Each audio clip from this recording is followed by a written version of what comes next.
function to be continuous. So a function f is continuous.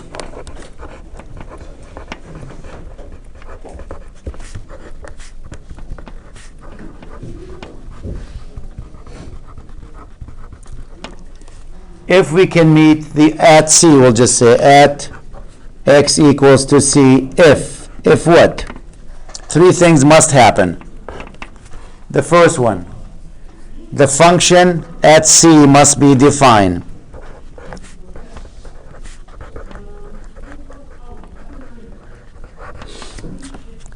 Two, the function must have a limit when x approaches c. So the limit of f of x as x approaches c must exist. And condition number 3, the two answers must equal to each other.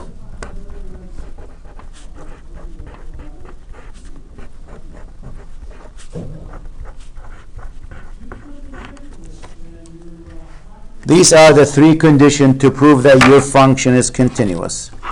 I'll show you what I'm talking about graphically. Here's the function.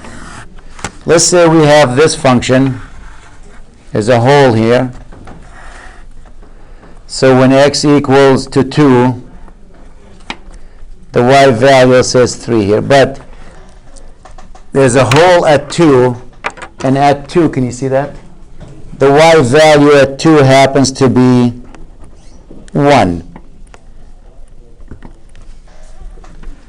Is this function continuous? This is f of x. Is f of x continuous?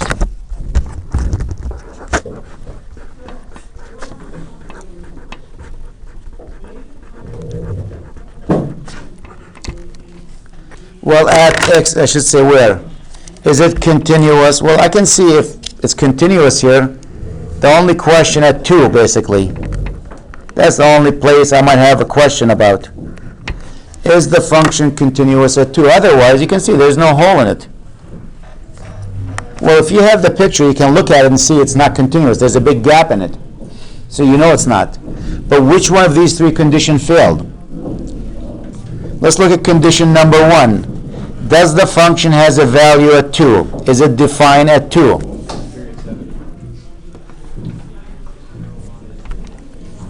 Do we have a value when x is 2? What's the y value?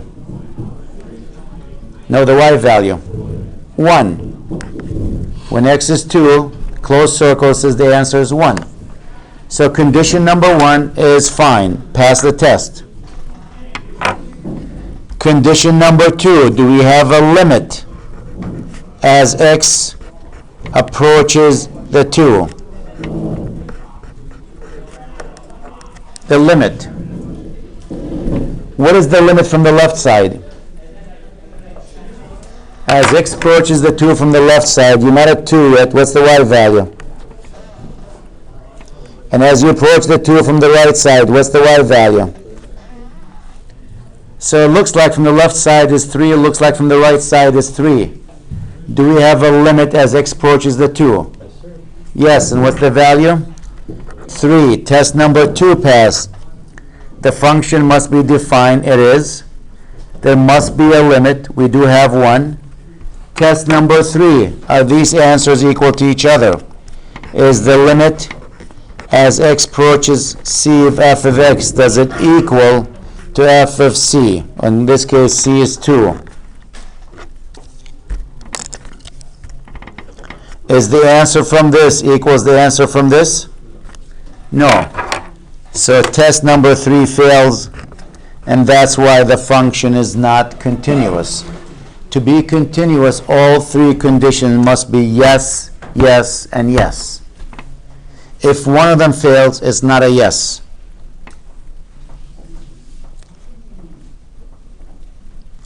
I'll do another one with pictures so you get to see them, then we'll do some without pictures.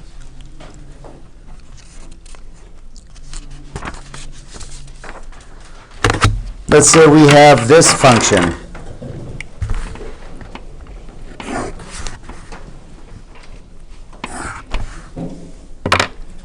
Here's the function.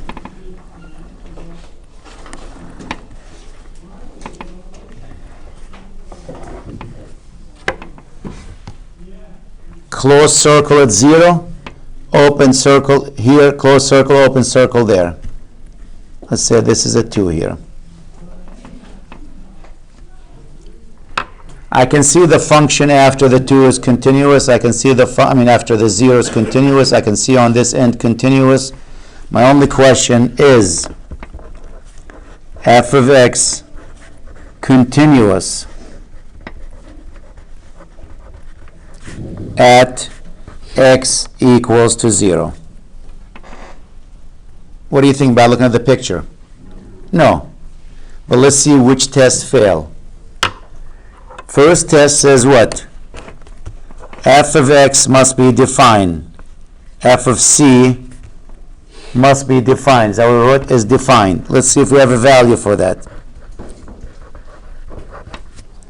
So do we have a value for f of 0? When x is 0, what is the y value? 0. Right there, close circle. So test number 1 is good.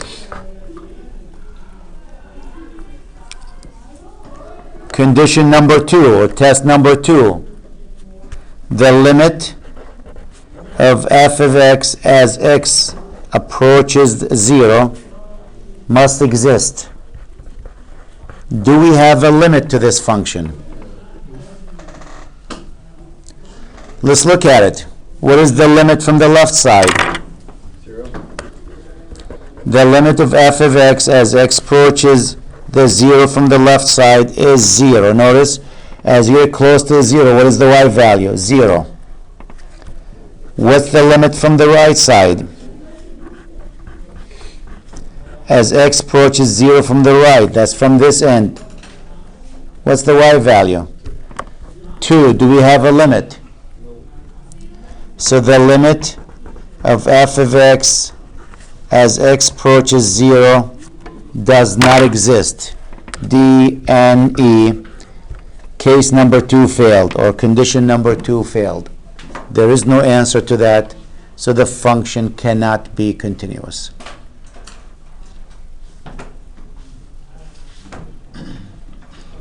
All 3 conditions must be true for it to be continuous. The function must be defined, the limit must exist, and the 2 numbers must equal to each other.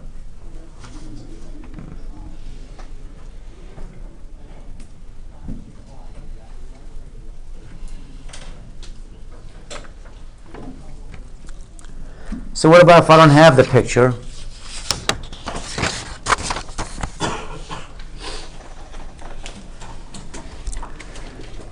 F of x, I'll make one up, equals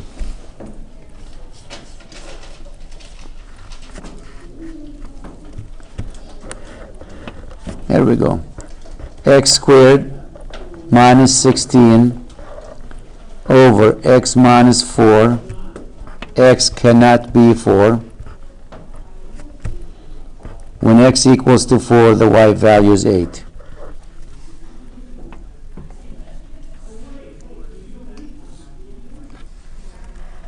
Is f of x continuous at x equals to 4? That's what the question is. Is the function continuous at x equals to 4? Or do we have a hole in it?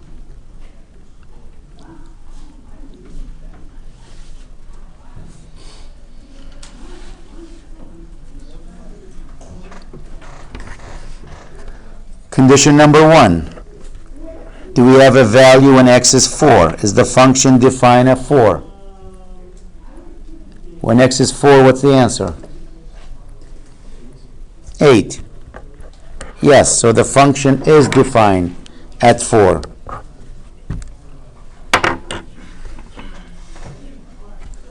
Condition number 2.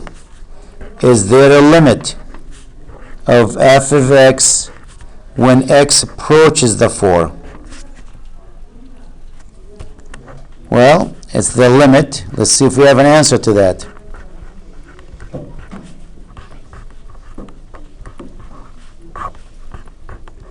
We said direct substitution is the best way. When you plug in a 4, what will happen? You're going to be dividing by 0. Problem.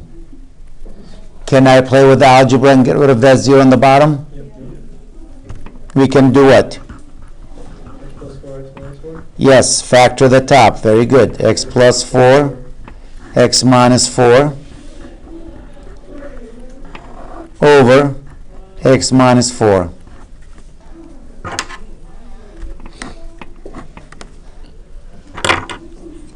So that becomes what?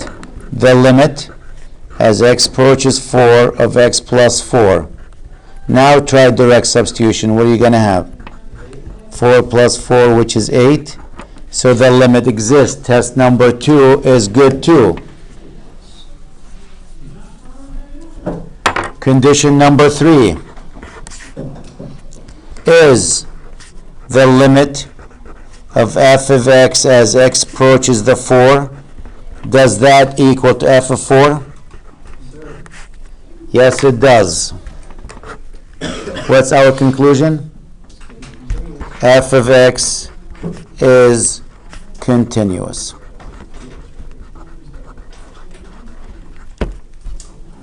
At x equals to 4.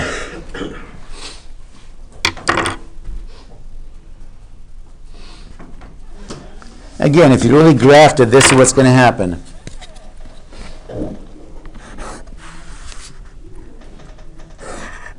What the calculator is going to do is going to graph this function, the x plus 4. But at x equals to 4, you're going to see a hole in it. This is what you should see when you graph it. The first part. If you just graph that part, you should see a line like this.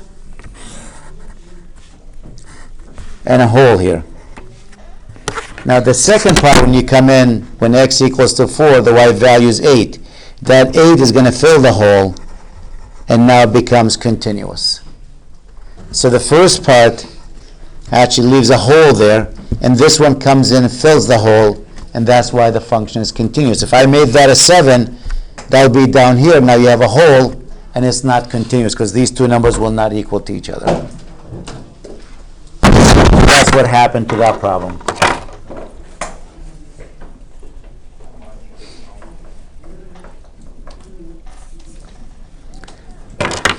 We'll try another one.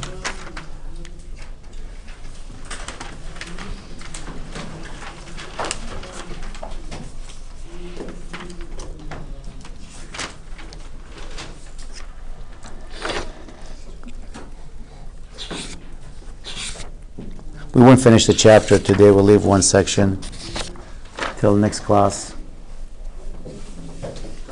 I don't want to rush through it.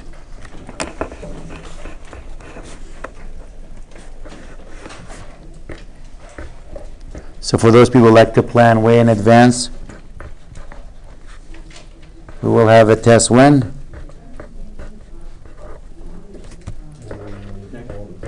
Not this Thursday, the following Thursday, on chapter 2. We'll be into chapter 3 actually by next class, because chapter 3 is a huge chapter, big chapter. Is h of x continuous at x equals to 0?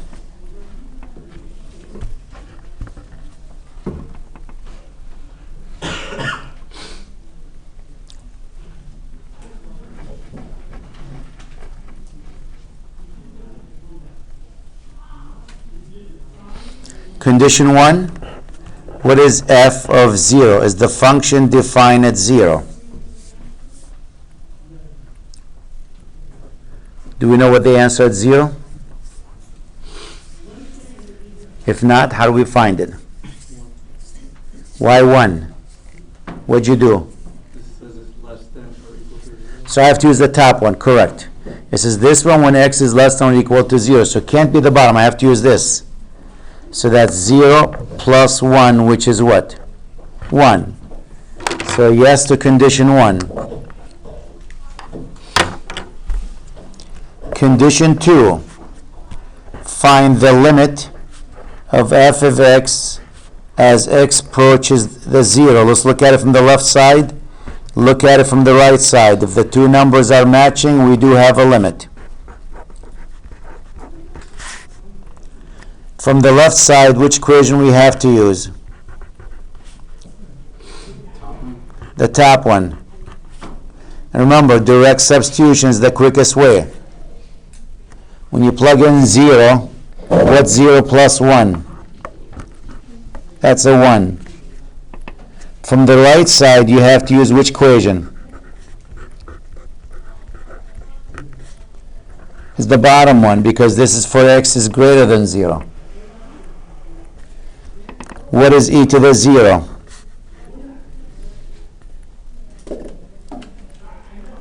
Anything to the 0 power is what? 1. So do we have a limit?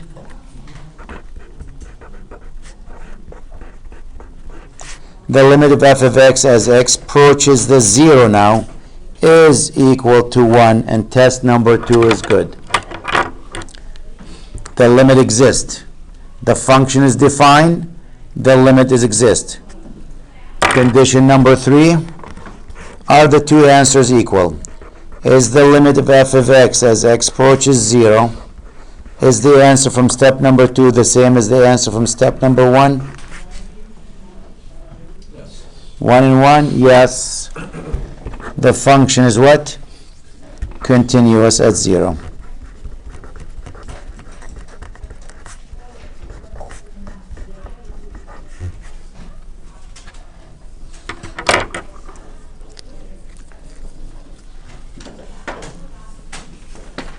Okay, the other thing left in this section, then we'll call it the night.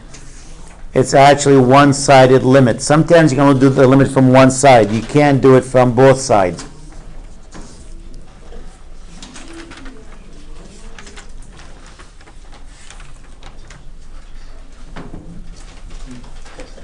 Let's look at one-sided limit.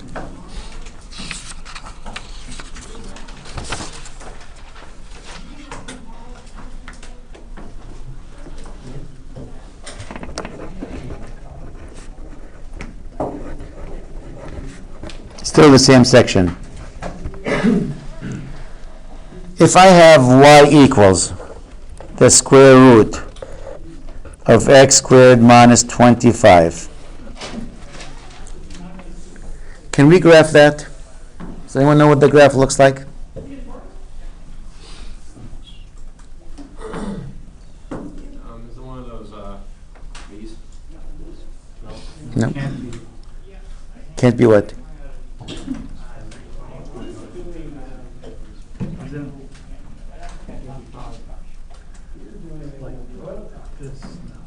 Let me give you a little hint. Square both sides. If you square both sides, what are you going to have? Y squared. Oh, that's a plus. No, that's correct. I thought you can't break that when it's a plus. You can, it's an equation. It's an equation. Y squared. Let me reverse that.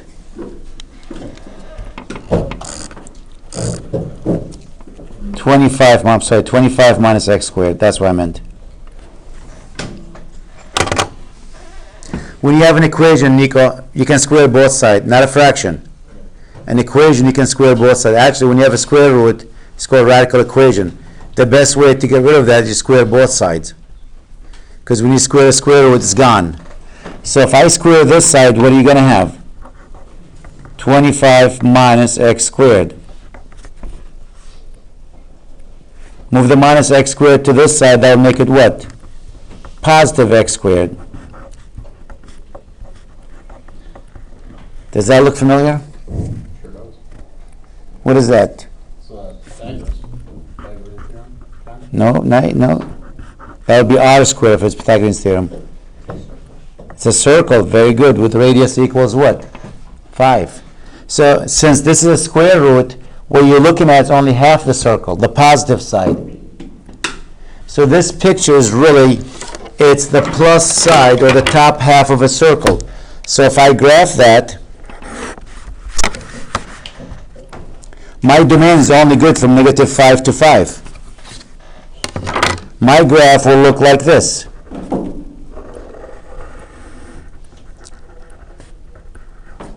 That's what the graph looks like. And if you have a calculator, you type it in, that's what you're going to see. Let me change my window first. Negative 5 to 5 to, yep, negative 5 to 5. Done with that, get out of it. Clear it. The square root of 25 minus x squared. Graph it.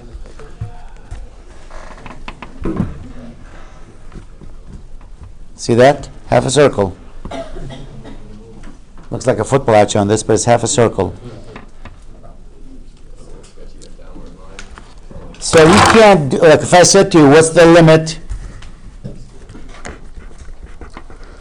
of the square root of 25 minus x squared as x approaches the negative 5 from the plus side?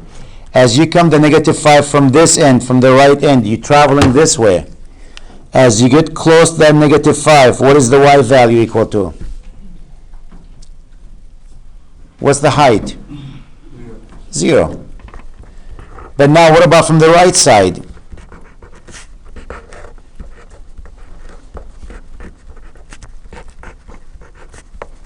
Oh, I meant, yep. I'm from the left side, I mean. As you come from this end, you can't do it. The function is not defined. So I can't really ask that question because this only has one-sided limit. You can only find the limit from this side. Your function ends right here. There's no more graph after that. So I don't have one for this. The same thing with the 5. I can only find the limit if I approach it from which end? From this side, from the left side. So that's what one-sided limits are. In some cases, your function does not have a value after this. The range here, I mean not the range, the domain, let me just finish this. This will be a 0. From the right side, I can't do it either.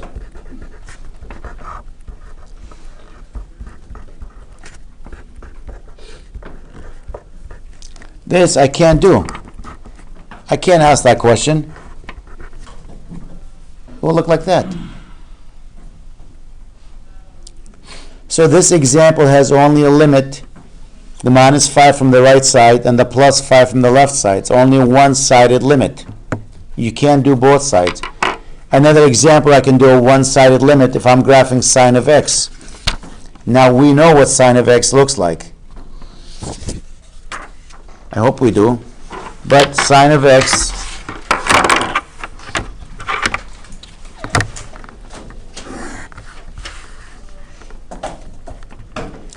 this is what sine of x looks like.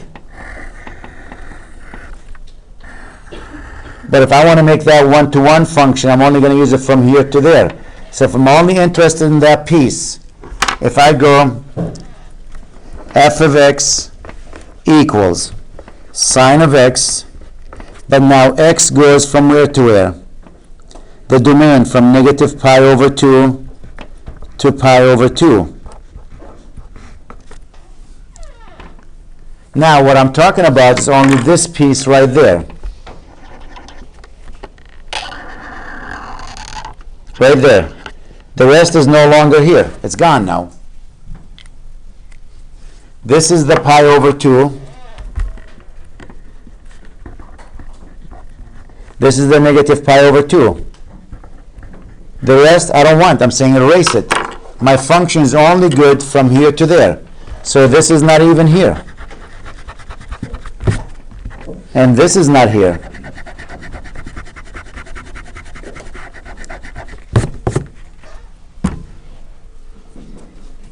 That's the whole graph there. So now I have a limit only from one side. I can say what's the limit of f of x, this function, as x approaches the negative pi over 2 from which side?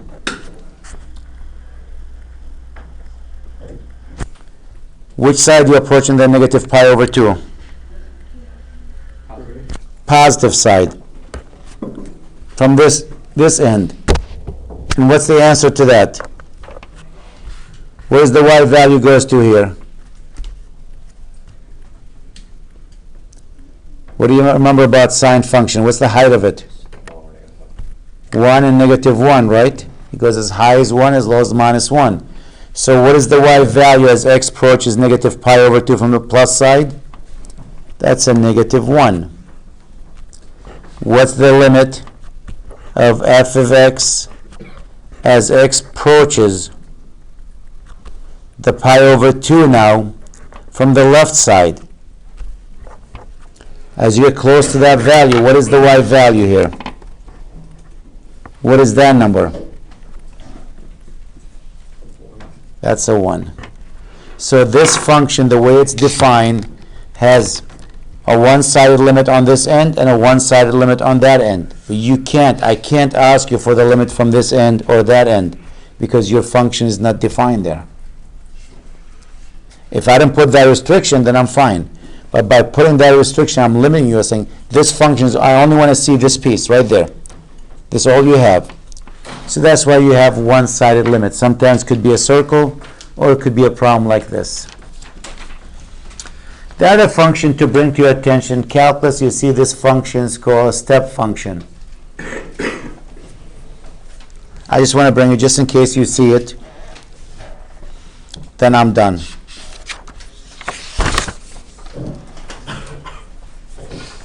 Unless you have any questions for me. And that's the greatest integer. And the greatest integer looks like this. It's called a step function because if you look at it, it looks like stairs. It looks like this. A closed circle here. This is the 1.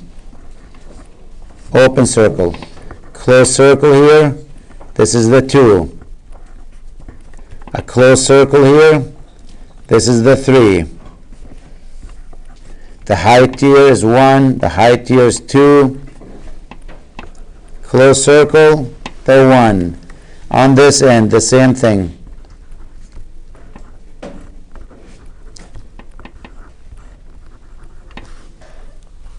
And that's known the greatest integer function. That's what it's called.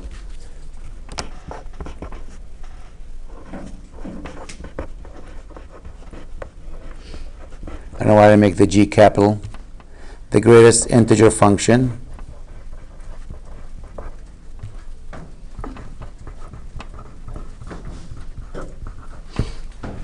And the symbol for that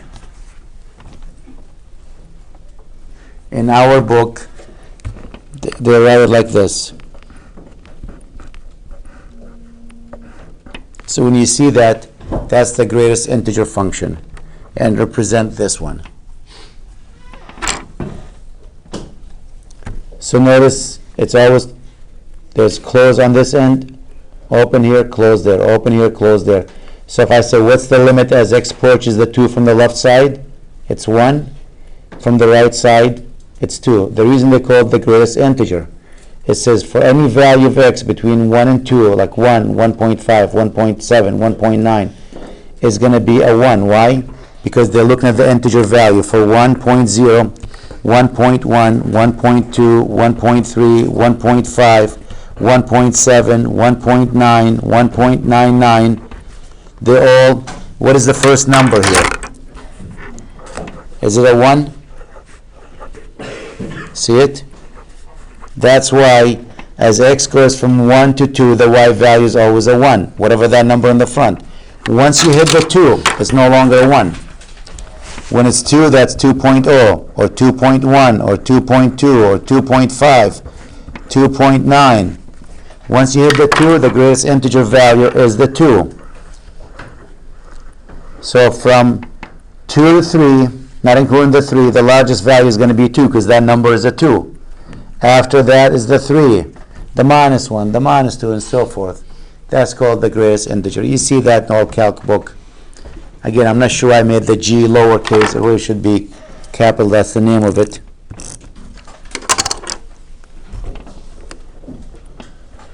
The greatest integer function, GIF. F of x is that. You might see that. Because you might see a question like this: what's the limit of this function as x approaches the 0 from the plus side?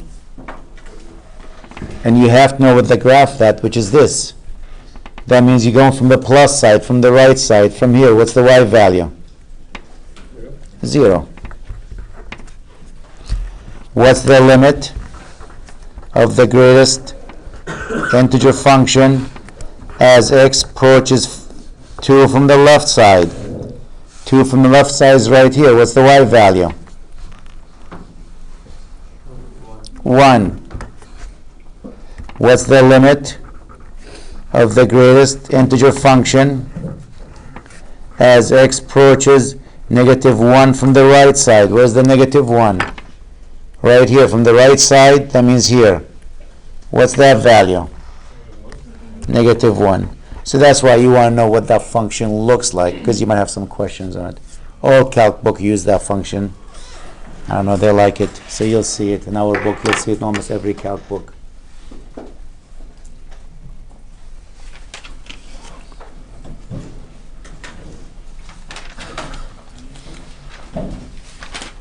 And we have one more section, but we'll tackle that next class.